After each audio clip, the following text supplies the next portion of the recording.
Jenn. Jenn said she was beautiful.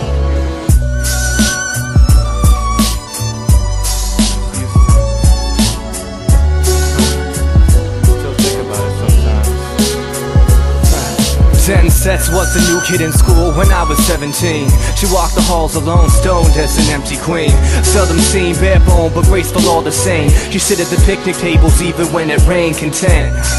Carving spotters in the wood. She wear a long jacket secondhand, hide it in the hood. Sometimes you could find her alone, hide it in a nook, curled up in the corner, or even crying in a book. I always wanted to talk but never knew what to say. She moved in this way, quiet, removed in the strings. A tattoo of a moon on the waist, a bruise on her face, with white powder to smooth away the blues and the grays. The beauty was strange. Scars on her wrists were left in a place where a knife at one point split the flesh. Fingertips stained from cigarettes, you can sense the sweet decay. And she was calm and never seemed afraid. We made my love and I beneath the weeping willow. Nowhere to go, at least we can dream a little. Keep it simple as the days go by. Stare at each other's minds and watch angels die.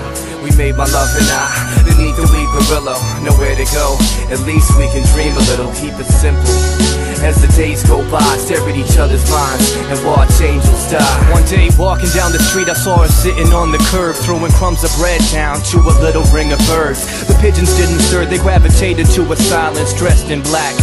With a little tinge of violet, I approached the pale face, not sure what to say. Broke the silence with my step and watched the birds fly away. Reached for words but was left gazing at her black hair. Smiled but nothing came back but a blank stare. Thinking to myself, I should've left her there in peace. To come to think of it, I never even heard her speak, but took a seat beside her and said, "Hi, I've seen you around," and she responded, but she was speaking to the ground. She told me she lived with her dad, that her mom was back at home, that she hated this town, so she spent most of the time alone, but she liked it that way. At least that's what she said, and then she turned and walked away, and that's how we met.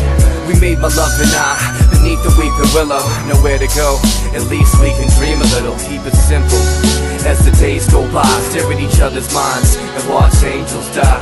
We made my love and I beneath the weeping willow. Nowhere to go, at least we can dream a little. Keep it simple as the days go by. Stare at each other's minds and watch angels die. On the ride home, Jenn and I, we took the same bus, so we'd sit together but neither of us would say much. I get off in my small town, she get off in the countryside. As I move past from the inner sea, my hands will brush her thighs. Sometimes our eyes will connect, alive in the flesh. There was something between us, but it seemed the silence was best. Yet one night, I stayed with her until the last stop. An open field, small house where sky gets a backdrop. We stepped from the bus, hands locked, and walked inside the house into the gloomy dark, where all the lights were out except for the flicker of the TV and the red sky in the clouds. To see your father passed out, lying on the couch. She said he's always like that. No one understands, I don't see why you have to live with him when my mother can't. He was an ugly man, face stained a rusted tan, the lonely odor of this open country land. I saw her run her hands along inside in a mournful silence. Now you alright?